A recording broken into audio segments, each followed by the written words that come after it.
नमस्कार, हमारी इस खास पेशकश में आप सभी का बहुत बहुत स्वागत है। आपके साथ मैं हूं सिद्धार्थ। इस वक्त मैं खड़ा हूं ग्राम लापोड़िया में। लापोड़िया जयपुर से लगभग 90 किलोमीटर की दूरी पर स्थित एक गाँव है। यहाँ तक आने वाली सड़कों का भगवान ही मालिक है। लेकिन इसके अलावा अगर हम यहाँ पे बिजली और शिक्षा के स्तर की बात करें तो ये बहुत अच्छी नहीं है। लेकिन एक खास चीज़ है जो इस गाँव को दूर दूर तक प्रसिद्ध करती है, वो है जल प्रबंधन के क्षेत्र में किए गए इनके सराहनीय प्रयास, जो गाँव वालों ने पिछले 25-30 साल में खुद ही किए हैं। उनके प्रयासों का असर दिखना शुरू हो गया है। क्या है इनके अभूतपूर्व प्रयास, आज हम यही जानने की कोशिश करेंगे।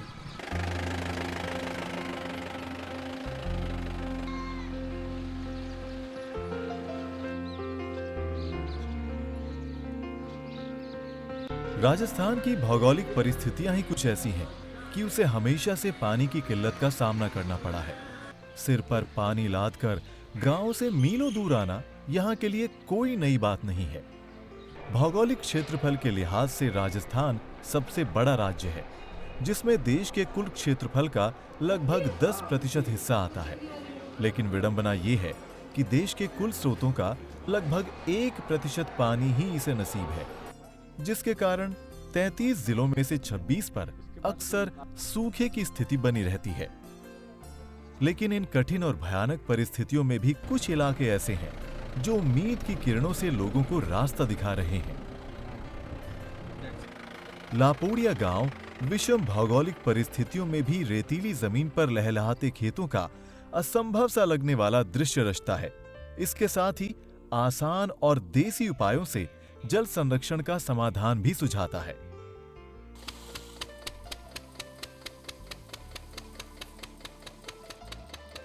लापोड़िया गांव जयपुर से लगभग 90 किलोमीटर दूर बसा हुआ है, जहां आजादी के वर्षों बाद भी बुनियादी सुविधाओं के नाम पर बस कुछ एक घंटे बिजली, कई किलोमीटर दूर एक अस्पताल और एक छोटा सा स्कूल है। एक बारगी तो ये गांव आपको आदिम जमाने के किसी पिछड़े गांव सा लगेगा। लेकिन इसका एक दूसरा पहलू भी है। लापोड़िया गांव तक जाने वाली सड़क के किनारे बने हरे भरे चारागाह और हरियाली को देखकर आप ये बात भूल ही जाते हैं कि ये गांव भारत के सूखे राज्य राजस्थान में है।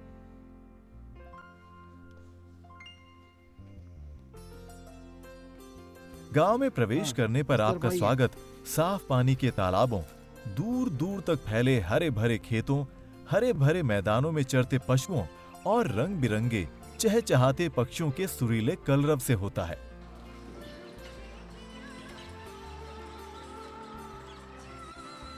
हालांकि इस साल इस इलाके में काफी कम वर्षा हुई है, जिसके कारण तालाबों में पानी कम है।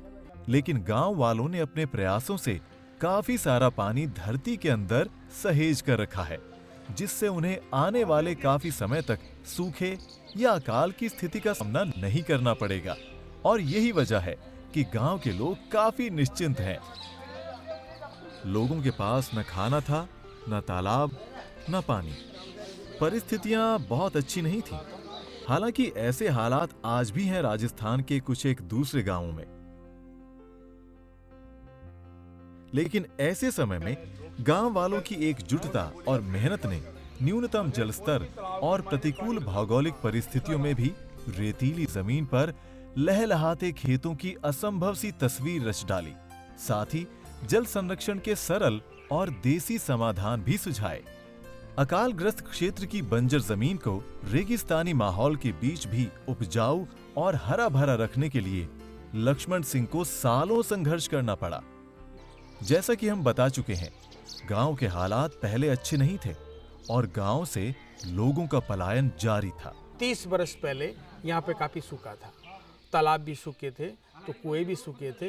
कुएं के अंदर जाकर के पीने का पानी भरा करते थे और फसलें तो होने का सवाल ही नहीं। सारे पशुओं को ढेर लग जाते थे, मर मर के हड्डियों का ढेर लग जाते थे। हमने देखा ये तो बहुत बुरा हाल है, बहुत बुरी स्थिति है। तो हमने फिर पानी रोकने का काम चालू किया। उससे हमारी खुशहाल ज़िंदगी बनी और आज हमारे पास सब कुएं लबालब भरे हैं, फुहारे चलते हैं, तालाब नाडियों में पानी है, एनीकट में पानी है, अच्छी खेती है, अच्छा चारा है। तो आज हमारे कुएं जो है 5 फीट ही खाली हैं। आराम से पानी पियो, हैंडपम्प पे पानी, कुएं में पानी, टंकियों में पानी, सब जगह पानी पानी रहा है। सूखे की स्थिति से निपटने के लिए सबसे बड़ी चुनौती थी कि कैसे गांव वालों को एक साथ मिलाया जाए, क्योंकि तालाब और बावड़ियों के साथ कुछ और भी टूटा हुआ था जिसकी मरम्मत करनी जरूरी थी, और वो था समाज। क्योंकि राजस्थान के गांवों की अगर हम सामाजिक परिस्थितियां देखें तो वो सिर्फ आर्थिक आधार पर ही नहीं जाती। समुदाय, संप्रदाय और कई तरह की प्रचलित रूढ़ियों के कारण यहाँ का समाज आज कई हिस्सों में बटा हुआ है, और निश्चित रूप से ऐसे टूटे हुए समाज को एक करने का काम तालाबों और चारागाहों ने किया। हालांकि ऐसा करने में काफी वक्त और मेहनत लगी। लक्ष्मण सिंह ने गांव वालों के साथ कई सभाएं की और उन सबको सामूहिक श्रमदान के लिए राजी किया, जिससे टूटी फूटी बावड़ियों और तालाबों का जीर्णोद्धार हो सके और कुओं को रिचार्ज किया जा सके। पानी और पशुओं वाले चौका सिस्टम बनाया जाए, डांडा जार, रेवड़ जार, छाया जो भी है, नील गाय वगैरह सब बढ़ जाते हैं। तो आपने वो नालों जाए धीरे धीरे इमें उतरे जाए, सब पानी की व्यवस्था धीरे धीरे चलती है। गांव में पानी बोने की सोच रंग लाई और तालाबों ने कुछ ही समय में सकारात्मक परिणाम देने शुरू कर दिए, और 2-3 बारिश में ही तालाब लबालब भर गए।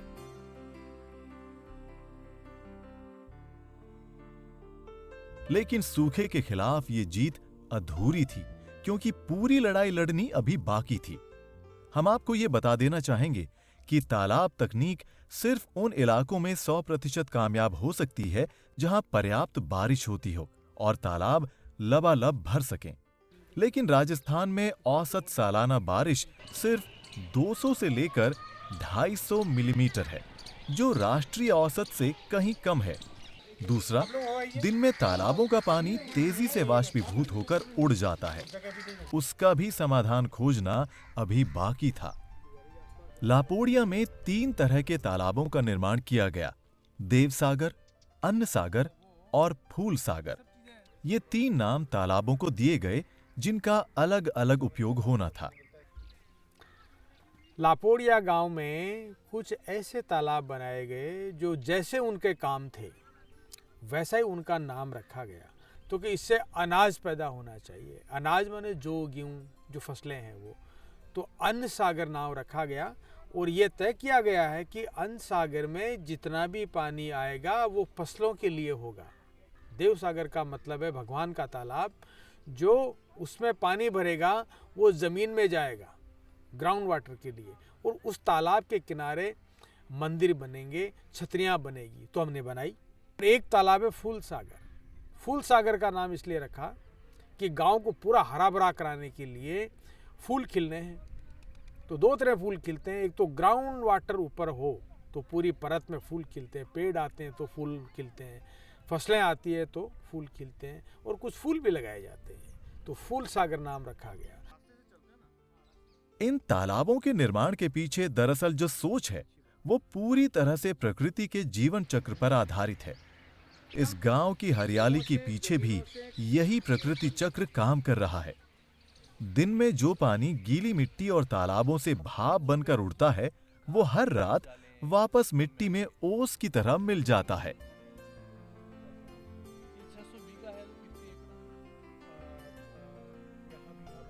इस प्रक्रिया पर निर्भर रहने के कारण खेतों में ऊपरी पानी बहुत कम दिया जाता है। गेहूं में 2 बार सिंचाई करनी होती है, जबकि जौ में 1 बार। चने की फसल तो ऊपरी सिंचाई के बिना ही हो जाती है।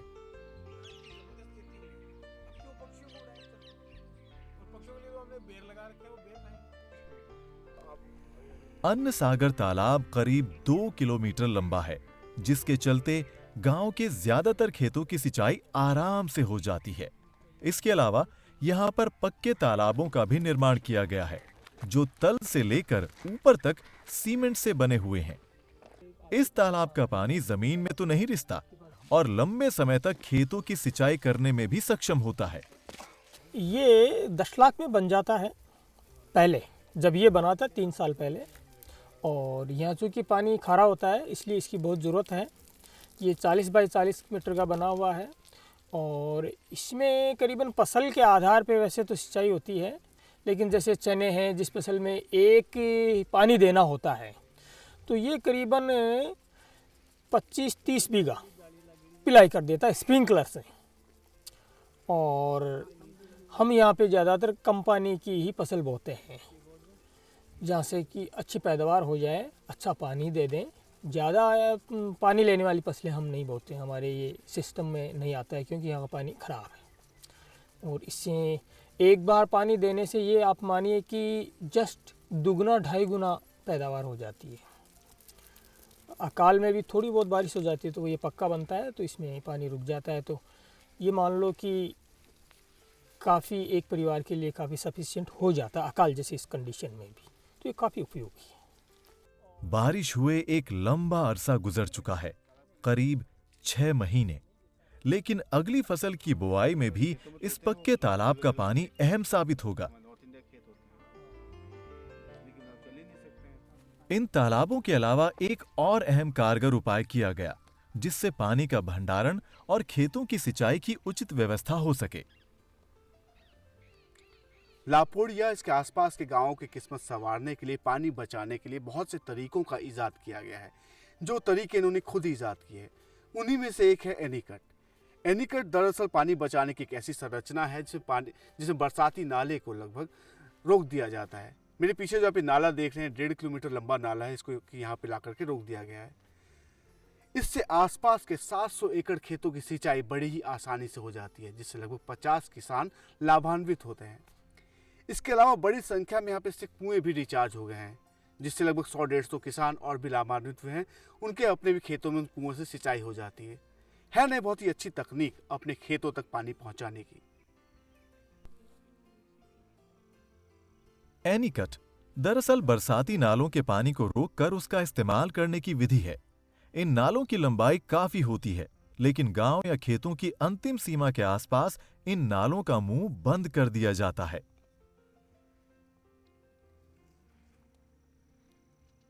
इस एनीकट का आसपास के खेतों को हरा भरा रखने में महत्वपूर्ण योगदान है। पहले इस बरसाती नाले का पानी यूं ही जाया हो जाया करता था, लेकिन अब ये जल संरक्षण की व्यवस्था से जुड़ा एक अहम तंत्र है। एनीकट पर खड़े होकर आप गांव के अंदर की हरियाली और बाहर की बंजर स्थिति को स्पष्ट महसूस कर सकते हैं। छोटू राम आज लापोड़िया के समृद्ध किसानों में से एक हैं, जो बरसों से खेती करते आए हैं। आज के 30 वर्ष पहले लापोड़िया गांव के मायने पानी की बहुत ही कमी थी और पीने का पानी भी नहीं था। और गैया, बांसा, भेड़, बकरी सब बाहर जाती, क्योंकि यहाँ साधन ही नहीं था। 30 साल पहली बात के मायने एक लक्ष्मण सिंह जी गांव लापोड़िया का मायने आया पढ़ाई छोड़कर, और अनसागर तालाब फूटा था। भी तालाब को ठीक कराया, वह लक्ष्मण सिंह जी खुद फ्री के मायने काम करे और वह ठीक कराया तालाब ने। भी तालाब ने ठीक कराया बाद के मायने, और फिर वह बरसाती नाला जाजी के मायने संता के थ्रू एनीकट बनाया। एनीकट बनाया तो एनीकट से उतरो फाद हो 1000 बीघा जमीन के मायने तो सिंचित होती है पंप से, और 20 कुआ आसपास के मायने सब में पानी जाता है, ज़मीन में सिंचाई होती है। और कम से कम 100-150 किसानों को फिर फायदा मिलता है। आज की स्थिति इसी है कि एक बार जो बरसात रही होगी ना, तो 1.5 किलोमीटर दूर बरसाती नाला पानी से भर जाएगा, और ये पानी भरिया बाद के मायने 1000 बीघा जमीन के मायने सिंचित हो जाएगी। मेरे आसपास अभी चने की खेती लहलहा रही है। दूर तक नजर डालने पर सरसों की पीली चादर और ज्वार, बाजरे के विशाल खेत भी आपको दिख जाएंगे। इस इलाके के ज्यादातर किसान आज खुशहाल जिंदगी गुजर बसर कर रहे हैं। हमारे इसी क्षेत्र में रेगिस्तान की तरह चोर धूल उड़ा करती थी, पानी की बहुत ही भारी किल्लत थी। और जब से हमने ये सोचा कि पानी किस प्रकार हमें रोकना है, तब हमने पानी के रुकाव के लिए काफ़ी साधन तैयार किए। पानी की वजह से हमारे गांव में हम अच्छे पढ़ सकते हैं, हमारे बच्चों को पढ़ा सकते हैं और हमारे गांव में हम पक्का मकान भी बना सकते हैं, क्योंकि पानी होगा तो हमारे अन्न पैदा होगा। साफ सफाई का बारा में, पानी का बारा में, पानी भी मांगा चने तो खूब सप्लाई कर, पानी ने रोका चाह बिक्यों बचाई कर, मांगा खेती बाड़ी को भी काम करा चाह। पानी को बहुत सुधार जड़े, आज कम से कम भी 15 फुट ही पानी नीचे रही हो, जब 25 फुट पानी को स्थल पाँचों बढ़ गयो। हमारे आदमी बाहर गए महीने में, अब मेरे उससे में खेती बाड़ी तो खेती में चना बहुत अच्छा हो गया, और अभी अच्छा है, बाहर भी पहली मूंग भी अच्छा हो गया मेरे, और इस वजह से हमारे गाय डाना का पशु का चारा हो गया, वो खाद भी हम डाल वापसी पैदा लेते हैं। अभी सरसों सब बहुत अच्छी है। इन खेतों की हरियाली के पीछे एक और खास बात है जो हमें गौर करने पर नजर आई। ज्यादातर खेतों में पारंपरिक खेती के तौर तरीकों का इस्तेमाल हो रहा है, यानी खेती इस हिसाब से की जाती है जिससे भूमि को पोषक तत्व मिलते रहें, और इसमें केमिकल फर्टिलाइजर्स का उपयोग नहीं किया जाता, जो जमीन, सेहत और पानी तीनों के लिए ही खतरनाक होते हैं। खेती जब बोई जाती है तो उसमें मिक्स बोओ, जैसे यहाँ पे आपके ये लहसुन लगा हुआ है और गेंदे का फूल लगा हुआ है, फिर सौंफ लगी हुई है, तो ये आपस में जो बीमारी आती है ना उसको कंट्रोल करते हैं। और जहाँ गेंदे का फूल लग जाता है वहाँ पर ये गेंदे का फूल कंट्रोल करता है, जो इसीलिए फूल सागर का जो तालाब का नाम रखा है ना, वो इसी सोच के रखा गया है कि फूल खिलाओ। फूल खिलाने के बाद फिर ये फुलवारी बनती है, चाहे कोई भी फसल हो उसके फूल आता है, फिर फल आता है, फिर उसको खाने वाले कीट पतंगे, मनुष्य, सारे लोग, फूलों के बाद भोजन बनता है। और फूलों को चूसने वाली चिड़ियाएँ भी है, और पत्तों को चूसने वाली चिड़ियाएँ भी है, और बहुत सारे जो कीट होते हैं, जो बीमारी होती है उसको खाने वाले पक्षी भी होते हैं। तो हमारे यहाँ पे खेतों में कोई बीमारी लगती ही नहीं है, और जो कोई लग भी जाती है तो उसको हम लगने देते हैं। ऐसा नहीं है कि नहीं लगे, कोई लगने देते हैं। कितनी सी मामूली बीमारी लगती है, वो भी एक फसल में, सब में नहीं लगती है। अगले साल उसमें दूसरी फसल बो दो, वो बीमारी नहीं लगेगी, क्योंकि उस फसल के कीटाणु होते हैं बीमारी के, वो दूसरी फसल बोते ही वो उसको खाते ही नहीं है, तो उसकी जो जीवाणु है वो मर जाते हैं। इसलिए हमारे खेत बिल्कुल ताजगी में हैं, अच्छी हरियाली लिए हुए हैं, पत्ते बहुत चौड़े हैं और अच्छा उत्पादन देता है। लापोड़िया और उसके आसपास के गांवों की जमीन में फ्लोराइड और सोडियम काफी मात्रा में है, जिसका प्रमाण है ज्यादातर लोगों के पीले दांत और झुके हुए शरीर, जो इस बात की तरफ इशारा करते हैं कि यहाँ पर फ्लोराइड खतरनाक स्तर तक मौजूद है। सिर्फ लापोड़िया ही नहीं, बल्कि राजस्थान के 33 जिलों में से 18 जिलों में फ्लोराइड की मात्रा 2 से 10% तक है, जिससे लगभग 30 लाख लोग प्रभावित हैं। इसके अलावा गांव से बाहर निकलने पर ही हमें जमीन में फैला सोडियम यानी नमक आसानी से दिख जाता है, जिससे खेती तो क्या, पीने का पानी भी कतई अच्छा साबित नहीं हो सकता। लेकिन तालाबों, बावड़ियों और वृक्षारोपण से इस तरह की अनउपजाऊ और बंजर रेतीली जमीन को भी उपजाऊ बनाने में काफी मदद मिलती है और पानी का खारापन कम होता है। लापोड़िया वासियों का काम सिर्फ जल संरक्षण तक ही सीमित नहीं है। एक और खास बात है जो हमें समझनी होगी। हमारे शहरों में हम काफी संख्या में भेड़ चराने वाले चरवाहे देखते हैं, जो अपने गांव से करीब 300 से 400 किलोमीटर दूर तक अपनी भेड़ बकरियां चराने जाते हैं। दरअसल राजस्थान के गांवों में सूखे की स्थिति के कारण पशुओं के चारे की भी काफी कमी रहती है। सिर्फ बारिश के महीनों के आसपास ही चारा उपलब्ध रहता है।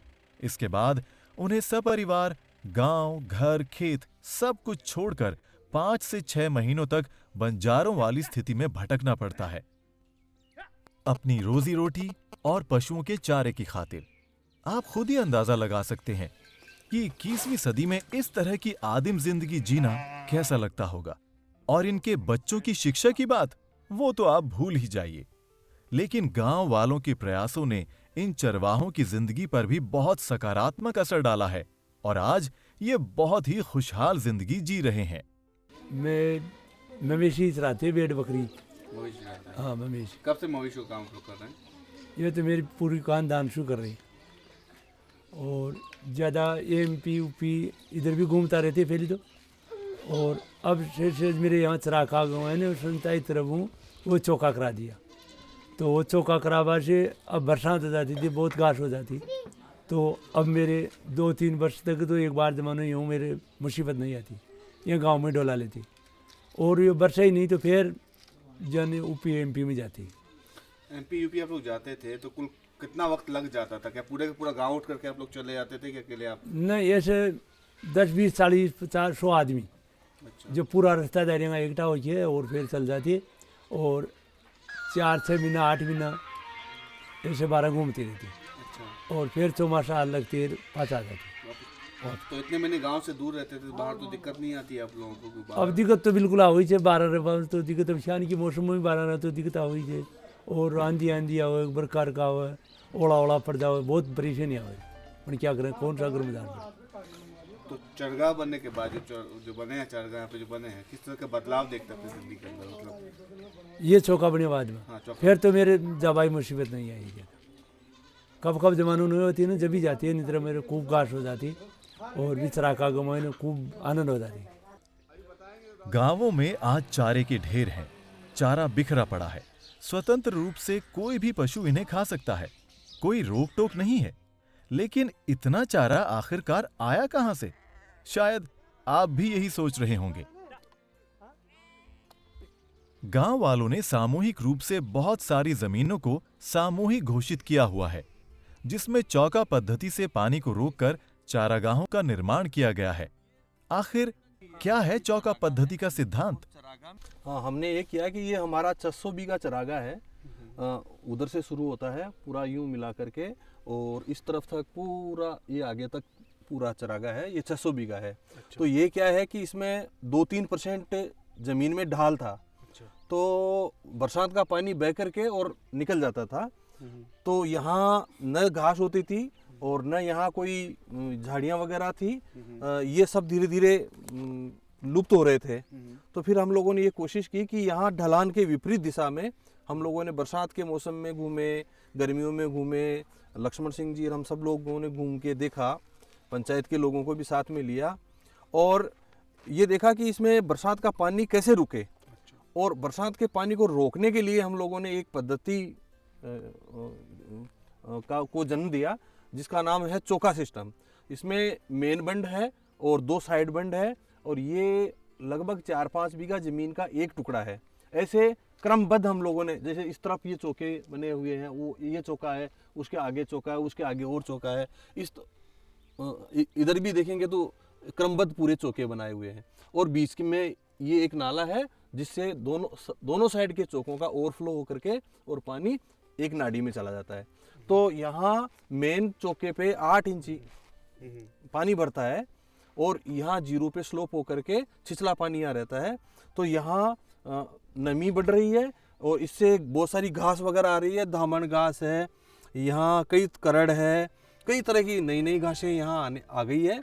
तो यहाँ पशुओं को भरपेट चारा मिलता है, 3-4 महीने यहाँ चारा मिल जाता है, और उसके बाद में जो खेती से जो चारा मिलता है उससे सफिशिएंट हो जाता है, और लगभग किसान पशुपालक कहीं बाहर नहीं जा पाते हैं, क्योंकि ये सब यहाँ पे 3-4 महीने का जो बहुत कठिन टाइम होता है उसमें चारा यहाँ मिल जाता है।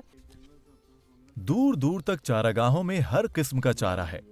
गाय भैंसों को हरी भरी घास, भेड़ बकरियों के लिए कीकर और भी बहुत कुछ। दरअसल ये घास वनस्पतियां भी भूजल संरक्षण में महत्वपूर्ण भूमिका निभाती हैं। आज ज्यादातर चरवाहे आम ग्रामीणों की तरह ही अपनी जिंदगी गुजर बसर कर रहे हैं। सिर्फ लापोड़िया ही नहीं, बल्कि आसपास का हर एक गांव जिसने खुशहाली का रास्ता चुना है।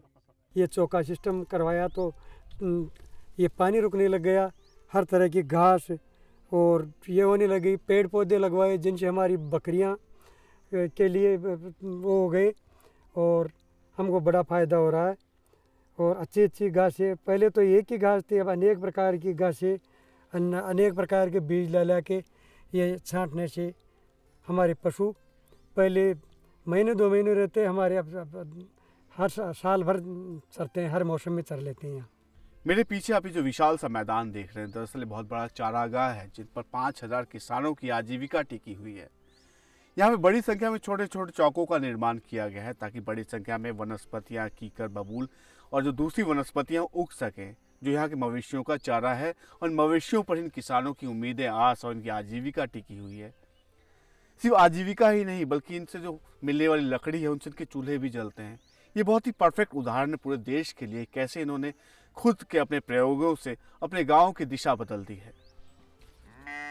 चरवाहों की जिंदगी में आए बदलावों का असर उनके बच्चों और महिलाओं की जिंदगियों पर भी आसानी से देखा जा सकता है।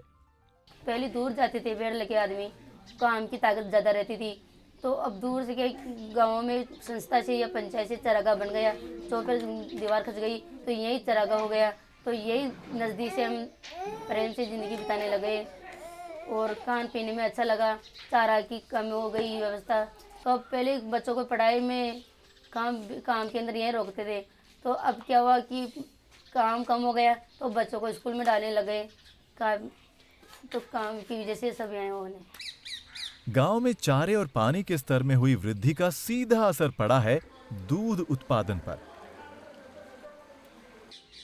सिर्फ लापोड़िया गांव से ही सालाना 40 लाख रुपए का दूध जयपुर की डेयरी को भेजा जाता है।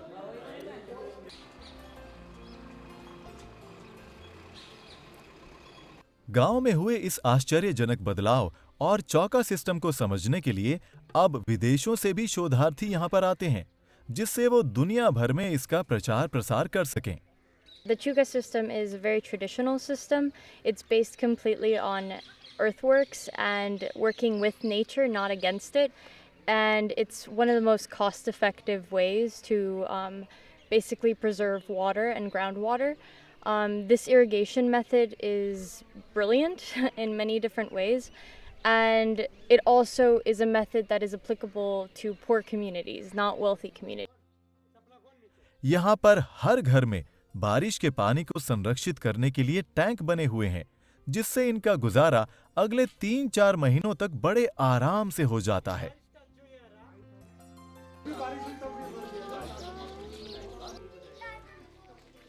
जल ही जीवन है, जल ही जीवन है, जल है तो शुद्ध पानी पीना है। यहाँ गांव के स्कूलों में भी आने वाली युवा पीढ़ी के नौनिहालों को प्रेरित किया जा रहा है कि वो भी जल संरक्षण के तौर तरीकों को समझें और अपना बहुमूल्य योगदान दें। वर्षा जल बचाओ।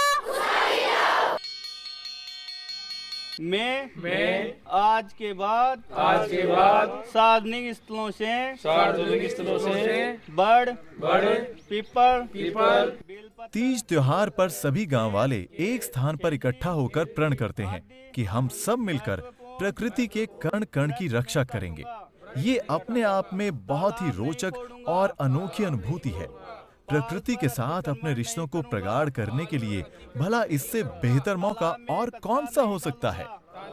लापोड़िया गांव की कहानी न सिर्फ देश में चौतरफा फैले जल संकट का समाधान सुझाती है, बल्कि उससे भी आगे बढ़कर सामाजिक समानता की नींव पर बने एक प्रगतिशील समाज का सपना भी साकार करती है।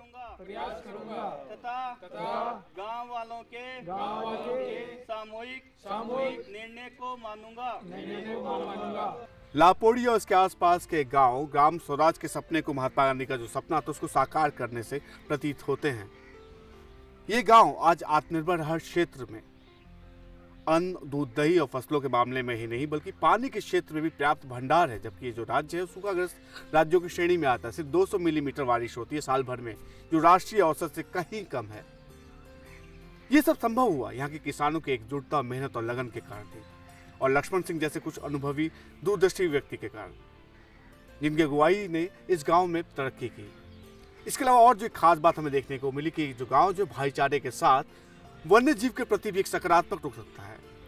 मानव जाति के साथ कैसे वन्य जीवों का भी संरक्षण किया जाए, इसका भी पर्याप्त ख्याल रखा गया है।